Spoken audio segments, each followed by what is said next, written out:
আমি Iqbal Ahmed Fakhrul Hasan Rasel, divine IT লিমিটেডের প্রতিষ্ঠাতা ও বর্তমানে সিইও হিসাবে কাজ করছি। কম্পিউটার সায়েন্স পড়াশোনা করি 1996 সাল থেকে 99 সাল পর্যন্ত। সেই সময়টায় একটু দুষ্ট ছিলাম, সো একটু বিজনেসে ইনক্লুড হতে চাই। ছোটোখাটো বিজনেস স্টার্ট করি কম্পিউটার রিলেটেড।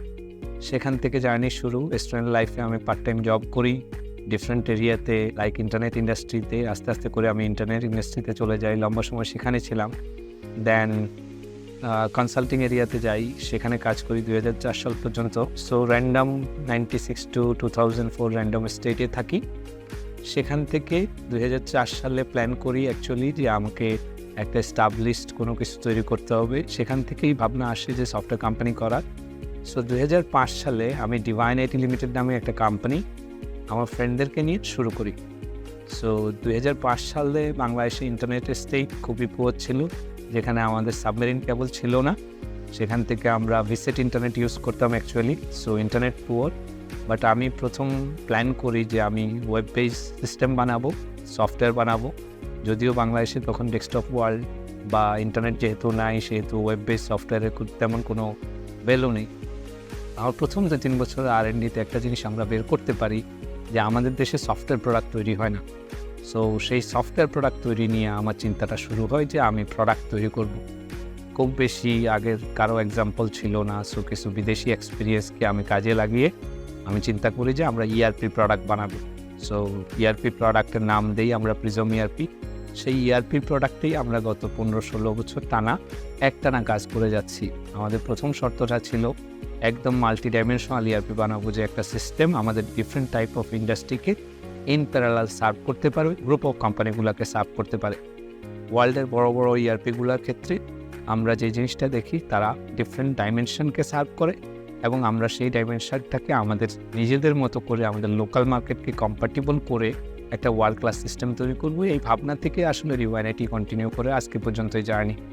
প্রিজম ERP বর্তমানে 40টা টাইপের বেশি ইন্ডাস্ট্রিতে রান করে, একদম starting from small retail industries to large scale steel industries পর্যন্ত আমাদের সফটওয়্যার রান করে। আমরা বাংলাদেশি কোম্পানি হিসাবে ERP প্রোডাক্টে আমরা ইন্টারন্যাশনাল কোম্পানির সঙ্গে আমাদের কনফিডেন্সের এই মুহূর্তে আর কোনো প্রবলেম নাই। একটা সার্টেন পিরিয়ড ছিল যেখানে আমরা ক্লায়েন্টকে চার্জ দিতে কষ্ট হতো, আমাদের কনফিডেন্স তাদের কাছে দিতে আমাদের একটু সংকোচ বোধ হতো, যেটা আমরা পুরোপুরি ইলিমিনেট করে ফেলি এবং বর্তমানে আমরা কনফিডেন্টলি আমরা ইন্টারন্যাশনাল প্রোডাক্টের সঙ্গে কম্পিট করতে পারতেছি এবং সেখানে আমাদের সাকসেস স্টোরি আলহামদুলিল্লাহ আমরা খুব ভালো জায়গায় আছি। প্রিজম ERP বাংলাদেশে এখন একটা নাম করা প্রোডাক্ট। আমরা খুব প্রাউড ফিল করি দেশীয় প্রোডাক্ট আমাদের দেশের কোম্পানিগুলোকে সার্ভ করতেছে ডিফারেন্ট ইন্ডাস্ট্রিতে। আমরা আল্লাহর মতে এখন পর্যন্ত অনেকগুলা এই প্রিজম ERPর জন্য আমরা অ্যাওয়ার্ড অর্জন করি। আমরা গভর্নমেন্ট থেকে NP অ্যাওয়ার্ড পাই 2বার, আমরা এপিকটা অ্যাওয়ার্ড পাই, আমরা ন্যাশনাল ICT অ্যাওয়ার্ড পাই, আমরা ডেলি স্টার ICT অ্যাওয়ার্ড পাই। এবং এই অ্যাওয়ার্ডগুলো আসলে আমাদের জন্য একটা বড় অনুপ্রেরণা, আমাদের জন্য একটা বড় টেস্টিমোনিয়াল যে আমরা লোকাল এন্টারপ্রেনার যারা ইঞ্জিনিয়ারিং ব্যাকগ্রাউন্ড থেকে আসছি তাদের জন্য একটা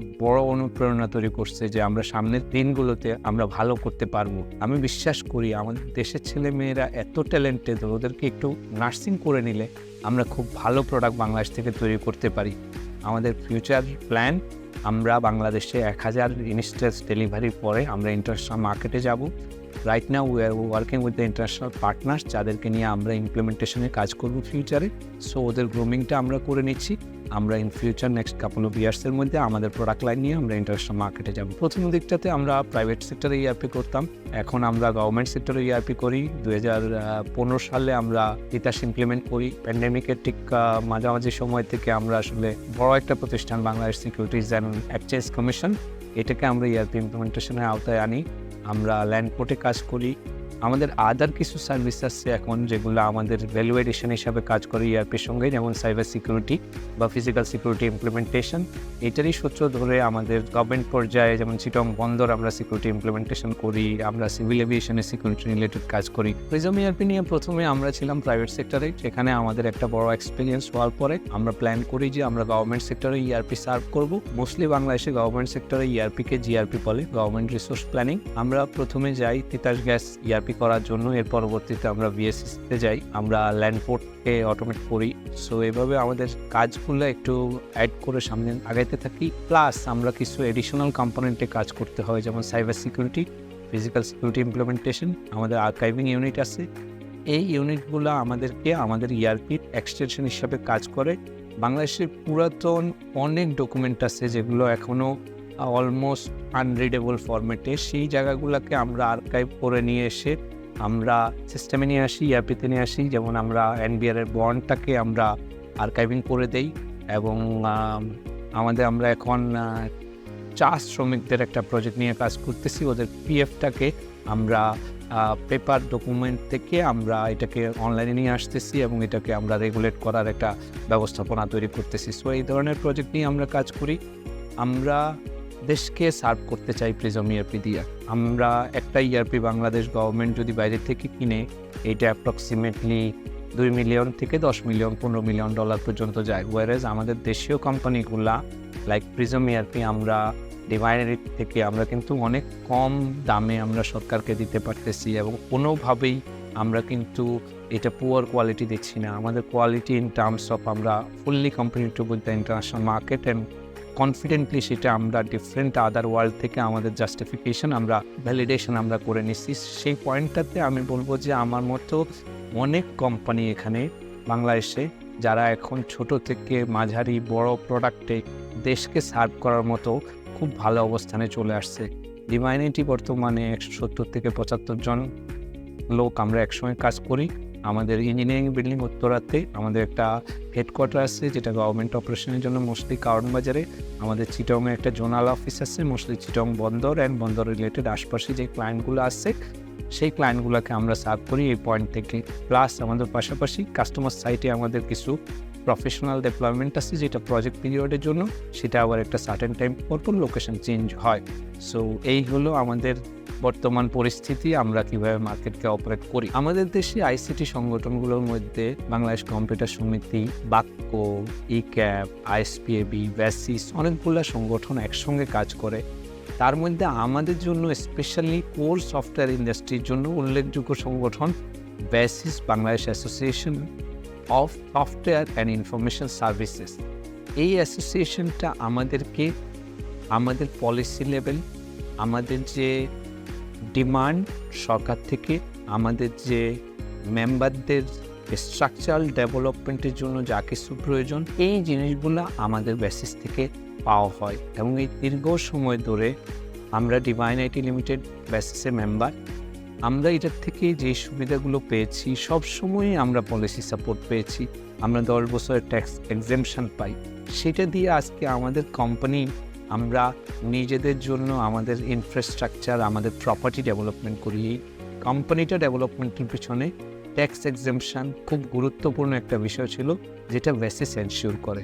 ছোটোখাটো অনেকগুলো পয়েন্টের সঙ্গে আমি আশা করব বেসিস এবং বাংলাদেশ সরকার আমাদেরকে আরও লম্বা সময়ের জন্য ট্যাক্স এক্সেমশন অ্যালাউ করবে, ভ্যাট এক্সেমশন বা ভ্যাটের রেটটাকে আমাদের জন্য লোয়ার রাখবে, যাতে করে আমরা এই দেশটার স্মার্ট বাংলাদেশের যে প্ল্যান এবং ডেল্টা প্ল্যানের সঙ্গে তাল মিলিয়ে আমরা এই দেশটাকে সামনে এগিয়ে নিয়ে যেতে চাই। আমার র মেটেরিয়াল সফটওয়্যার, আমার দেশ ডেভেলপমেন্টের এই মুহূর্তে সবচেয়ে বড় র মেটেরিয়াল সফটওয়্যার। সো আমার র মেটেরিয়ালের খরচ যদি বেড়ে যায় তাহলে আমি দেশ ডেভেলপমেন্টের গল্পটা করতে পারবো না। আমরা সবাই মিলে বেসিসকে ডেভেলপ করি, বেসিস সরকারের সঙ্গে এই পলিসি লেভেল কাজগুলো করুক, যেখানে আমরা দেশ ডেভেলপমেন্টের র মেটেরিয়াল যে হিউম্যান রিসোর্স, সেই হিউম্যান রিসোর্স থেকে আমাদের ইন্টেলেকচুয়াল প্রপার্টি সেটাকে যাতে করে আমরা ডেভেলপ করে নিয়ে যেতে পারি। পোস্ট সফটওয়্যার ইন্ডাস্ট্রির মানুষ হয়ে আমি এবার বেসিস নির্বাচনে অংশগ্রহণ করতেছি।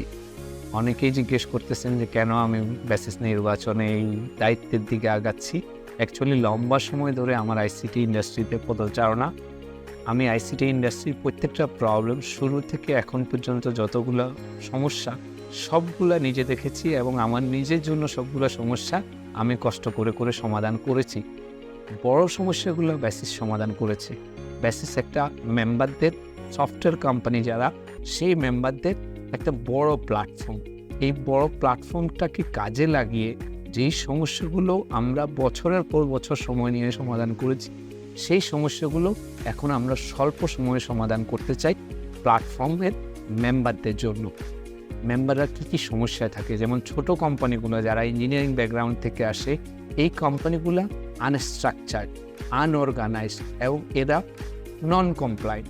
এদেরকে একটু গুছিয়ে দেয়া, একটা বড় প্ল্যাটফর্মকে ধরে যদি আমরা 200 থেকে 500 কোম্পানিকে একটা সার্টেন পিরিয়ড নার্সিং করি, এরা গুছিয়ে যাবে এবং দেশকে এরা কন্ট্রিবিউট করতে পারবে। দ্বিতীয়, আমার সবচেয়ে বড় সংখ্যার বিষয় এই দেশের ইন্টেলেকচুয়াল প্রপার্টি। আমাদের দেশের মানুষকে আমরা খাটিয়ে আমরা মেধা সম্পদ তৈরি করতেছি, কিন্তু এই মেধা সম্পদের সংরক্ষণ এবং মেধা সম্পদের যে অ্যাকাউন্টেবিলিটি, এটা আসলে আমাদের এখনও অডিটররাই অ্যাকসেপ্ট করেন না প্রপারলি। কিন্তু আমি ব্যক্তিগতভাবে এই পয়েন্টটাতে কাজ করে মেধা সম্পদকে একটা ভালো জায়গায় অ্যাকাউন্টেবল পর্যায়ে নিয়ে আসছি। সেখানে এটা দিয়ে আমরা ফাইন্যান্সকে অ্যাক্সেস করতে পারতেছি, আমরা ইনভেস্টরকে দেখাইতে পারতেছি, আমাদের কোম্পানিকে আমরা ভ্যালু ডেফিনেশন দিতে পারছি। এই গল্পটাই আমি 2000 কোম্পানিকে শেয়ার করতে চাই যে মেধা সম্পদ কীভাবে আমাদের দেশকে এগিয়ে নিয়ে যেতে পারে। সরকারি পর্যায়েও আমি বলবো, যারা আমাদের পলিসি মেকার আছেন, যত মেধা সম্পদ ক্রয় করা হচ্ছে, সফটওয়্যার আকারে হোক, আদার নলেজ আকারে হোক, এগুলাকে যাতে করে প্রোটেকশান এবং অ্যাকাউন্টেবল করা হয়, আমি সেটার জন্য যত ধরনের সাপোর্ট প্রয়োজন সেটা আমি দিতে পারবো। এবং এই চিন্তাগুলো থেকে বেসিসের দৈনন্দিন কার্যক্রমের বাইরে এই চিন্তাগুলো আমার, এবং আমি এই চিন্তাগুলো এক্সিকিউট করার চিন্তাই আসলে বেসিস নির্বাচনে অংশগ্রহণ করতে চাই। আমাদের দেশে প্রচুর সফটওয়্যার ইঞ্জিনিয়ার এবং একটা বড় পরিমাণ সফটওয়্যার ইঞ্জিনিয়ার বলি বা আইটি প্রফেশনাল বলি, এরা আউটসোর্সিং করে অ্যাজ এ ফ্রিল্যান্সার। কিন্তু আমি দেখি যে এরা একজন কাজ করা শুরু করে একটা সার্টেন মানিও আর্ন করতেছে, একটা পর্যায়ে ও আর একা থেকে তার কাস্টমারকে সাপোর্ট দিতে পারতেছে না, 2-3 জনকে তার পাশাপাশি ফ্রিল্যান্সারকে টেনে নিয়ে যাচ্ছে, এবং একটা পর্যায়ে যখন 3 থেকে 4 বা 5 হয়ে যায়, তারা কিন্তু একটা ছোট্ট স্টার্ট আপ কোম্পানি তৈরি হয়ে যাচ্ছে। এবং এটা খুবই ভালো একটা লক্ষণ বাংলাদেশের জন্য, যে বাংলাদেশের প্রচুর স্টার্ট আপ তৈরি হবে।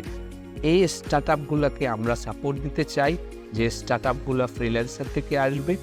এতে করে আমাদের গভর্নমেন্টের যে রেভিনিউ, সেই রেভিনিউটা মোর অ্যাকাউন্টেবল হবে ফ্রম দ্য সফটওয়্যার ইন্ডাস্ট্রি। আমি চাই আমরা যারা লম্বা সময় ধরে কাজ করছি বা যারা well established businessman in software industry, তারা মিডিয়াম সাইজ কোম্পানি বা স্মল সাইজ কোম্পানি বা স্টার্ট আপ, আমরা সবাই মিলে আমরা কোয়ালিটি সফটওয়্যার এখানে উৎপাদন করে আমাদের দেশকে অন্যান্য খাতের মতো স্বয়ংসম্পূর্ণ করবো, এবং বেশিরভাগ ক্ষেত্রে আমরা স্বয়ংসম্পূর্ণ করতে পারবো, এই বিশ্বাসটুকু আমি রাখি।